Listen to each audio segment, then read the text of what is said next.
Hello, this is Dr. Linda Martinez-Louis. I want to speak with you today about women who love psychopaths. Pull yourself from the abyss. The abyss is a bottomless gulf, pit, or chaos. Some call it the bottomless pit of hell. So women who are involved with psychopaths are in precarious situations. A quote by Dr. Robert Hare: "Psychopaths are social predators who charm, manipulate, and ruthlessly plow their way through life, leaving a broad trail of broken hearts, shattered expectations, and empty wallets." Socially predatory, they move through the fast lane of life, non-stop, consummate takers, not givers. They operate without guilt, since they do not have a conscience. Socialized subclinical psychopaths can be exceedingly successful in the world of power and wealth.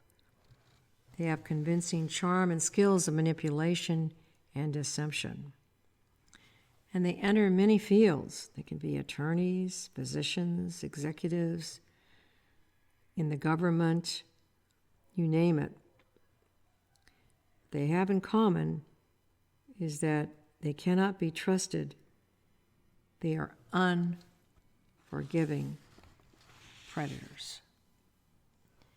They are charming, pseudo-empathy, grandiose, sense of being absolutely perfect. And, of course, they are emotionally shallow. And we have many psychopaths in our society today who are even considered pillars of the community. First of all, they are very, very difficult. The subclinical psychopath is very difficult to detect. In fact, Dr. Hare says that there are some that he has not been able to detect, and he's a world expert. Now, when a woman falls in love with a subclinical psychopath, it is very understandable that this would happen. And this relationship, she believes, is genuine and real, and it can be extremely pleasant, very, very intense, and very quick started. It is a lot of fun. In fact, it can be an absolute thrill. So in these stages of seduction and idealization, it's just phenomenal for the victim. She has no idea what's happening to her at all. However, there's another phase that takes place after a while, after the psychopath has gotten everything he or she wanted out of the victim.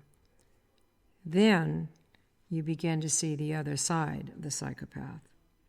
Since this individual does not establish a true attachment or a real genuine connection with another person, they very quickly want to move on after they've gotten everything from you that they possibly could take. They want to move on since they really lack the ability to have genuine feelings and make any kind of a commitment or attachment. So at this point, they then devalue the victim and already begin to replace you with someone else because they're moving forward in the fast lane. Remember, they don't have a conscience, so they're not thinking about what this is doing to you, since they're a thrill seekers, and they're, remember, ultimate predators, so they're off to the races with someone else, leaving you in a very distressed, depressed, anxious state. And sometimes there may be several rounds of this going on where the psychopath will pull you back in to the, in quotes, non-relationship. And many individuals feel like, well, maybe I made some mistakes, so I'm going to give this person another chance. And of course, we're back again into this unrelenting cycle of repetition. Eventually, the psychopath has moved on and left you, and like I said, in a very stressful state. And you may have trouble sleeping at night, you may have trouble resting, you're thinking about this person all the time, wondering what happened.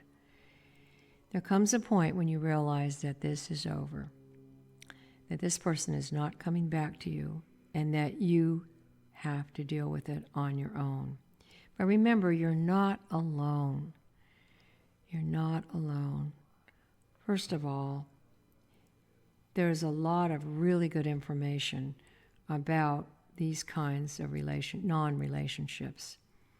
And there are individuals that you know and that you will get to know whom you can trust and who respect you and can be relied upon.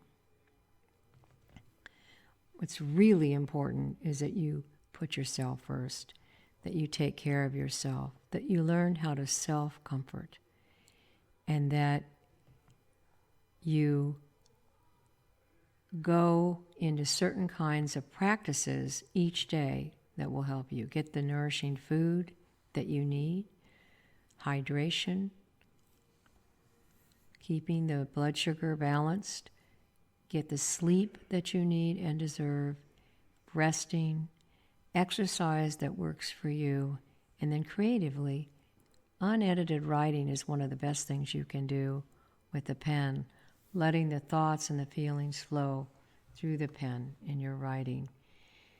And then spiritually, however you define that, and in nature as well, tap in to these gifts that you have and use your creative gifts and energies as you move forward, and you will move forward along new pathways of the restorative, healing part of you, the parasympathetic. I want to mention I have a book, a more recent book out called Recovering and Healing After the Narcissist, and that is an ebook available at Amazon and many, many other distributors as well. And I also want to mention that I have a podcast called the Narcissist in Your Life podcast, which is available, and that is done through the Mental Health News Radio Network.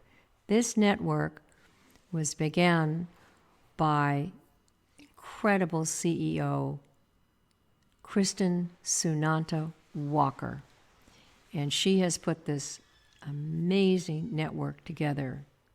So do take advantage of that tremendous shows on there that will be very helpful to you. So I wish you the very best as you move forward along these new pathways of discovery, restoration,